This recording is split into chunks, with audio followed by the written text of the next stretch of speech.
Own the spot 24 के digital media में आप सभी दर्शकों का हार्दिक स्वागत है। जनजाति सुरक्षा मंच के द्वारा शनिवार को मोराबादी मैदान में प्रेस वार्ता का आयोजन किया गया, जहां प्रेस वार्ता में मुख्य तौर पर छत्तीसगढ़ के पूर्व मंत्री गणेश राम भगत सहित अन्य अतिथि जिनमें राजकिशोर हासदा, श्री प्रकाश सिंह उइके, पूर्व न्यायाधीश मध्य प्रदेश, क्षेत्रीय संयोजक संदीप उरांव, प्रांत संयोजक हिंदुआ उरांव, केंद्रीय सदस्य मेघा उरांव एवं मीडिया प्रभारी सोमा उरांव शामिल हुए।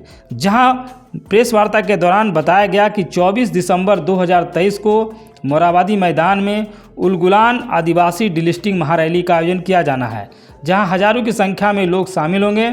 आगे गणेश राम भगत ने बताया कि देश भर में आदिवासी समुदाय से कुछ लोग जो है ईसाई और मुस्लिम धर्म अपना लिए हैं, जो अपनी रूढ़िवादी परंपरा को छोड़कर अन्य धर्म में चले गए हैं। उन सभी का डिलिस्टिंग किया जाए, ऐसा हमारी मांग है। आगे उन्होंने बताया कि लगातार इस प्रकार की घटनाएं हो रही है, जहां आदिवासी समुदाय रूढ़िवादी परंपरा को छोड़कर अन्य धर्म में चले जाते हैं और जो मूल आदिवासी है उनका आरक्षण के लाभ को जो है खा जाते हैं।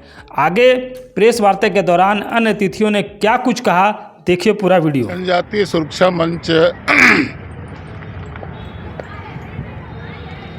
जनजातियों के लिए एक अखिल भारतीय स्तर पर ये संगठन का गठन हुआ है। विगत 15-20 वर्षों से ये संगठन जनजातियों के लिए काम कर रही है। देश के अंदर लगभग 700 से ज़्यादा जनजातीय समाज निवास करता है। देखने में आया कि जनजातीय समाज के कुछ लोग धर्मांतरित हो गए और रूढ़ी को नहीं मानते हैं, पुरानी परंपरा को नहीं मानते हैं। इसके बाद भी भारत सरकार उनको जनजाति का लाभ दे रहा है। जनजातीय सुरक्षा मंच इस विषय को लेकर के फिर से कह रहा हूँ कि 15-20 साल से आंदोलन को इसलिए कर रहा है। जनजातीय सुरक्षा मंच का कहना है कि जो धर्मांतरित हो गए हैं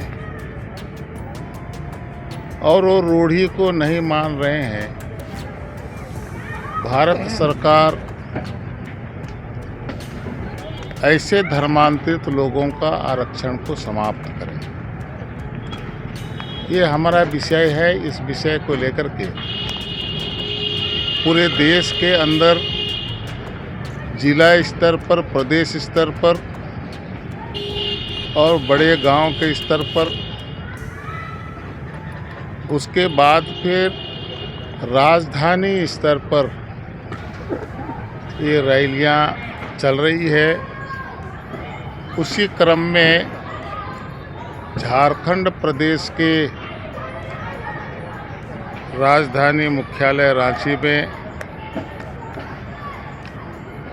कल जनजातीय सुरक्षा मंच के द्वारा रैली का आयोजन किया गया है और इस निमित्त आप हम सब लोग यहाँ बैठे हैं। सभी पत्रकार बंधुओं से मेरा विनम्र आग्रह है कि आप हमें इस काम में सहयोग करें, हमारे साथ चलें। ये हमारी विनती है, प्रार्थना है, आग्रह है। समाचार पत्रों का बहुत बड़ा हाथ होता है और आप जैसे बुद्धिजीवी लोग इस काम में लगे हैं। मुझे विश्वास है कि हमारा जो काम है उस काम को आप तेज़ गति से आपके जो माध्यम है उससे आगे बढ़ाएंगे। इसी बात को कहते हुए मैं आपको अंत में शुभकामनाएं देता हूँ। ये टाइमिंग तो किसी भी समय हो सकता है। ऐसा नहीं है। जो क्रिसमस मना रहे हैं उनको भी हमारे तरफ से शुभकामनाएं और बधाई है। हमारा उससे विरोध नहीं है। वो कार्यक्रम अच्छा करें, क्रिसमस अच्छा मनाएं, उसके लिए हमारी शुभकामनाएं हैं। और हम कल जो कर रहे हैं उनका तो 25 दिसंबर को है। कल हम काम कर रहे हैं, कार्यक्रम कर रहे हैं। हमारा पहले से ही तारीख तय रहता है। उस तारीख के अनुसार से हमारा कार्यक्रम निश्चित है और ये कार्यक्रम कल होगा। आपका विषय बहुत अच्छा है कि डिलिस्टिंग का लिस्ट नहीं है, डिलिस्टिंग किसको करें। उसमें बहुत स्पष्ट है कि जो धर्मांतरित हो गए, जो कि शुरू में मैंने कहा धर्मांतरित हो गए हैं, वो रूढ़ी को नहीं मानते। रूढ़ी मने जो पुरखों के समय से चलने वाली जो परंपरा है उसको नहीं मानता है, वो धर्मांतरित हो गया। और रूढ़ी को नहीं मान रहा है तो ऐसे लोगों का डिलिस्ट किया जाए, उनका आरक्षण को समाप्त किया जाए, ये विषय है। और बाकी जो आपने कहा कि किसका डिलिस्ट करें, तो हम तो सरकार से मांग कर रहे हैं कि जो ऐसे लोग हैं जो धर्मांतरित हो गया और रूढ़ी को नहीं मान रहा, ऐसे लोगों का आरक्षण आप बंद करें। ये सरकार का काम है, भारत सरकार का काम है कि वो उसके लिए किस प्रकार का सोच बनाता है। ये जो जनजाति आपके यहाँ भाग ले रहे हैं और क्या रूपरेखा है इसकी? मैं समझा नहीं। कल जो आप कार्यक्रम कर रहे हैं उसमें कितनी जनजाति आपके यहाँ भाग ले रहे हैं इस कार्यक्रम में? देखिए, कहीं अगर त्योहार होता है ना, कोई त्योहार होता है तो वहाँ जाति और संख्या गिना जा सकता है क्या? है, ये तो उलगुलन है। अब वो कितने जाति के लोग आते हैं कि एको आदमी ना आए, ये भी तो हो सकता है ना। तो उसका गिनती करना संभव नहीं है। हमने तो आह्वान किया है। आह्वान में जितना लोग आना है, नहीं आना है, उनका विचार, उनका सोच, उसका मन का विषय है। राज्यपाल आ रहे हैं? अब कल देखेंगे। निमंत्रण तो गया है आपको? निमंत्रण तो दिया है। कंफर्मेशन हुआ है? निमंत्रण तो पूरे देश को दिया है। नहीं, अधिकारी राज्यपाल के बारे में बताइए। हाँ, अभी कंफर्मेशन नहीं हुआ। नहीं। सवाल है सर कि जो भी आप कार्यक्रम कल कर रहे हैं, तो जो भी यूथ, जो क्रिश्चियन आदिवासी यूनियन है, उनके द्वारा कहा जा रहा है कि आप संघर्ष पैदा करने का प्रयास कर रहे हैं और आदिवासी समुदाय में टूट करने का प्रयास कर रहे हैं। ये तो शब्द है, इस पर आप क्या कहेंगे? लोकतंत्र है, लोकतंत्र में सबको अपनी अपनी बात कहने का अधिकार है। वो कोई भी कुछ भी बोल सकता है। हम अपना बात बोल रहे हैं, हमको अच्छा लग रहा है, हम अपना काम कर रहे हैं। लोकतंत्र में किसी को कुछ बोलने की मनाही है क्या? उनको अच्छा नहीं लग रहा है, वो बोल रहे हैं। हमको अच्छा लग रहा है, हम कर रहे हैं। हमारे लिए बड़ा दुर्भाग्य का विषय है कि इस प्रकार का जनजातीय सुरक्षा मंच को राजनीतिकरण करने की दिशा की ओर और कुछ लोग ले जाने का प्रयत्न करता है। मैं आपको कहना चाहता हूं कि जनजाति सुरक्षा मंच विशुद्ध रूप से गैर राजनीतिक संगठन है। है, इससे राजनीति से कोई संबंध नहीं है। हम अपने हक के लिए लड़ रहे हैं, हर कोई लड़ता है। हमारा साफ साफ कहना है कि जो धर्मांतरित हो गया वो रूढ़ी को नहीं मानता है। रूढ़ी माने जैसे कोई किसी का देहांत हो गया तो जो रूढ़ी को मानता है वो वहाँ पर मंत्र संत्र नहीं करता है, दफनाता है, घर में गमी करता है, 10 कर्म करता है, मुर्गी चंगना हड़िया करता है। जो धर्मांतरित हो गया पादरी के बिना विनती का वो दफना नहीं सकता। हमारे यहाँ जन्म हो गया बच्चे का तो हम परिवार में संस्कार करते हैं उसका, वो बंगला में संस्कार करता है। हमारा ये सब बात का विरोध नहीं है, वो कर रहा है, करना ही चाहिए। हमारा कोई धर्म के ऊपर विरोध नहीं है। हमारा तो ये कहना है, बहुत स्पष्ट बोल रहा हूँ कि जो धर्मांतरित हो गया है वो हमारा हक को ले जा रहा है।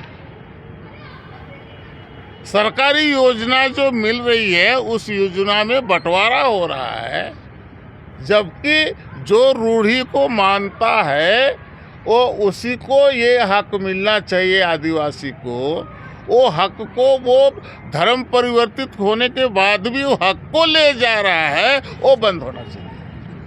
झारखंड में सरना कोड को लेकर के जो है लगातार जो है आदिवासी समुदाय इस चीज को मांग कर रहे हैं। यहाँ की सरकार ने भी जो है विधानसभा से पास करके भेजा है। आपका इस विषय पर क्या विचार है कि क्या आदिवासियों के लिए एक धर्म कोड होनी चाहिए या नहीं होनी चाहिए? देखिए, हम दूसरे विषय पर कुछ कहना नहीं कर सकते। जो अपना जो कर रहा है अपने हिसाब से वो अच्छा कर रहा है, उनका मांग है। मैं बोला शुरू में कि लोकतंत्र में सबको अधिकार है ना अपनी बात को रखने को, अपने मांग को रखने का। हम जनजातीय सुरक्षा मंच के लोग हैं। जनजातीय सुरक्षा मंच इस विषय को लेकर के और आवाज़ उठा रहा है। और जब तक ये आरक्षण के मुद्दे पर अगर भारत सरकार विचार नहीं करती है, निर्णय नहीं लेता है, तब तक हम ये आंदोलन को जारी रखें। संवैधानिक पहलू के संबंध में बात करना चाहूँगा कि जब संविधान सभा का गठन हुआ था और रिजर्वेशन की बात चल रही थी तो आर्टिकल 341 में बाबा साहब अम्बेडकर ने ये व्यवस्था रखी थी कि जो अनुसूचित जाति के व्यक्ति है उनको भी रिजर्वेशन का लाभ मिलेगा, किंतु जो अनुसूचित जाति का व्यक्ति मुस्लिम या इस्लाम या ईसाई धर्म ग्रहण कर लेगा उसको डिलिस्ट कर दिया जाएगा, यानी उसको इसका लाभ नहीं मिलेगा। इसी तरह जब आर्टिकल 342 की बात आई, जहां जनजाति को रिजर्वेशन देने की बात आई, तो वहां पे ये बात रखी कि अनुसूचित जाति को अस्पृश्यता के आधार पे जो है रिजर्वेशन दिया गया था, लेकिन जनजाति को किस आधार पर रिजर्वेशन दिया गया? क्योंकि जनजाति तो सामाजिक रूप से बहिष्कृत जाति नहीं थी। तो जनजाति को इसलिए दिया गया था कि उसकी अपनी एक अलग संस्कृति है, उसका भौगोलिक रूप से अलगाव है, आइसोलेशन है, उसका अन्य समुदाय के साथ आइसोलेशन है, और इस कारण से उनके भी सामाजिक और आर्थिक विकास के लिए रिजर्वेशन की व्यवस्था की गई थी। और उनकी अपनी रूढ़ी रीति रिवाज कस्टमरी लॉ है जिससे वो शासित होते थे, और उनको बढ़ावा देने के लिए रिजर्वेशन दिया गया। लेकिन उसमें ये नहीं जोड़ पाए कि जो जनजाति का व्यक्ति जो है ईसाई या मुस्लिम धर्म ग्रहण कर लेगा उसका रिजर्वेशन समाप्त हो जाएगा। 1967 में बाबा कार्तिक उराव ने ये मांग सबसे पहले रखी थी और एक जॉइंट पार्लियामेंट्री कमेटी बनाई थी, और इसके संबंध में एक बिल भी उन्होंने पेश किया था लोकसभा में। उस बिल में ये बात कही गई आर्टिकल 342 में इस आशय का संशोधन करना चाहते हैं कि जो लोग अपनी रूढ़ी रीति रिवाज परंपरा को छोड़कर ईसाई या मुस्लिम धर्म ग्रहण कर लेते उनको जनजाति का लाभ ना दिया जाए, यही डिलिस्टिंग है। अब एक बात ये आती है कि जो आदिवासी व्यक्ति ईसाई धर्म ग्रहण कर लेता है या मुस्लिम, तो वो सीधे सीधे ईसाई विधि से जो है शासित होगा, या मुस्लिम हो गया तो मुस्लिम विधि से शासित होगा। तो ऐसा व्यक्ति जिसका धर्म ही बदल गया वो कैसे आदिवासी हो सकता है? क्योंकि उसने अपनी आदिवासियत जो है वो खो दी। जो रूढ़ी रीति रिवाज को मानता है, जो भगवान बिरसा मुंडा जी को अपना भगवान मानता है, वो ईसाई व्यक्ति भगवान नहीं मान सकता बिरसा मुंडा को, क्योंकि वो सिर्फ यीशु मसीह को भगवान मानता है। जो मुस्लिम है वो सिर्फ एक ईश्वर को मानता है, वो है खुदा। तो वो बिरसा मुंडा जी को भगवान नहीं मान सकते। जिन्होंने बिरसा मुंडा जी को जो भगवान नहीं मान रहा है, जो रूढ़ी रीति रिवाज अपना ख़त्म कर दिया है, जो बुधवा से विक्टर हो गया है। बुधवा और विक्टर भले ही एक ही घर के दो भाई हो सकते हैं, लेकिन ये आस्था का प्रश्न है। जब उसकी आस्था ही खत्म हो गई और जनजाति समाज का उसका जो गुण है, जो आदिवासियत है, वही समाप्त हो गई, तो उसका रिजर्वेशन वैसे ही समाप्त होना चाहिए। तो हमारी केवल जनजाति सुरक्षा मंच की ओर से केवल इतनी और इतनी मांग है कि आर्टिकल 342 में जो बिल लोकसभा में है उसको ये पास किया जाए। उसमें सिर्फ इस आशय का संशोधन किया जाए कि जो व्यक्ति इस्लाम और ईसाईयत को ग्रहण कर लिया है उस जनजाति को सर्टिफिकेट जारी न किया जाए, उसको जनजाति का आरक्षण न दिया जाए। क्योंकि पिछले 70 सालों से जनजाति व्यक्ति जो वास्तविक हकदार है उसको हक ना मिलके ईसाई और मुस्लिम व्यक्ति उसका लाभ ले रहे हैं। और 80 से 90% IAS की, IPS की या बड़ी पोस्टें हैं, उन पोस्टों में उसका लाभ वो ले रहे हैं। और जो असली मूलभूत आदिवासी, जो अंतिम छोर पर बैठा हुआ आदिवासी समाज का व्यक्ति है, वो आज भी जंगल में हमारी बहन लकड़ी काट रही है और आज भी वो व्यक्ति जो है अपना गड्ढा खोदने का काम कर रहा है, वो आरक्षण का उसको लेस मात्र भी लाभ नहीं मिल रहा है। तो ऐसे व्यक्ति जो उस आरक्षण के हकदार नहीं है, उनका आरक्षण समाप्त किया जाए, उनको डिलिस्ट किया जाए। यही जनजाति सुरक्षा मंच की मांग है, नहीं है। और इसके पीछे कहीं ना कहीं वो सुप्रीम कोर्ट की रूलिंग की बात करते हैं। 7-8 रूलिंग, एक बड़ी रूलिंग मैं आपको बताता हूँ, दुर्गादास हासदा विरुद्ध कुजूर थी। और माननीय सुप्रीम कोर्ट ने कहीं भी ये बात अपने किसी भी जजमेंट में नहीं कही है कि आदिवासी हिंदू नहीं है। ये थोड़ा सा उसका 5000 पन्ने का, 2000 पन्ने का जजमेंट होता है, उसमें से एक 4 लाइन उठा के निकाल लेते हैं। 1956 में जब हिंदू विधि बनी तो उस समय उस हिंदू विधि की धारा 2 में लिख दिया गया कि ये जनजाति पे लागू नहीं होगी। क्यों? क्योंकि जनजाति के ऑलरेडी कस्टमरी लॉ है जो मौखिक रूप से चलते। अगर उस कस्टमरी लॉ को अगर मान लो हिंदू विधि में डाल देते तो वो कस्टमरी लॉ का जो है वो वायलेशन होता है। ये कहीं कहीं जनजातियों में आज भी जो है बहुपत्नी विवाह का प्रावधान है। अब अगर मान लो हिंदू विधि में डाल देते आप तो एक पत्नी के रहते दूसरी शादी करने में 7 साल की सज़ा है। अब मेरा जो बड़ा दादा था उसकी 7 पत्नी थी, तो वो तो बेचारा 7 साल का वो कई सालों के लिए जेल चला जाता। तो जनजाति जो है वो कस्टमरी लॉ से गवर्न होता है। तो जब हिंदू विधि बनाई गई तो वहाँ पे अंबेडकर जी ने वो लाइन लिख दी कि भैया ये जनजातियों पे लागू नहीं होगी, पूरे देश के जनजातियों पे लागू नहीं होगी। तो उन्होंने ये कहा हिंदू विधि मतलब हिंदू उत्तराधिकार अधिनियम और हिंदू विवाह अधिनियम, ये 2 अधिनियम लागू नहीं होंगे। तो इसका ये कदापि भी अर्थ नहीं है कि जनजाति हिंदू नहीं। और वहीं से ये बात को उन्होंने कट पेस्ट करके उठा के ले आया कि भाई माननीय सुप्रीम कोर्ट ने कहा कि जनजाति हिंदू नहीं। भाई जनजाति जो अरण्य संस्कृति वही सनातन संस्कृति की जननी है। भाई हम गंगा जी की पूजा कहाँ करते हैं? नदी में जाके। हम सूर्य भगवान की पूजा करते हैं, हम धरती माता की पूजा करते हैं। बिना धरती माता को मुर्गा दिए बगैर, बलि दिए बगैर हम तो जोतते भी नहीं है ज़मीन को। तो हमने गांव में, जंगल में ये पूजा पाठ शुरू की। अब कोई व्यक्ति शहर में आ गया, अब रोज़ मेरी माँ जो है पीपल के पेड़ पे गांव में पानी चढ़ाती थी। मेरा ट्रांसफ़र एक बड़ी जगह हो गया, वहाँ कहाँ पीपल का पेड़, तो एक गमले में लगा दी। गमला नहीं हुआ तो एक फ़ोटो लगा दी, फ़ोटो की पूजा कर ली।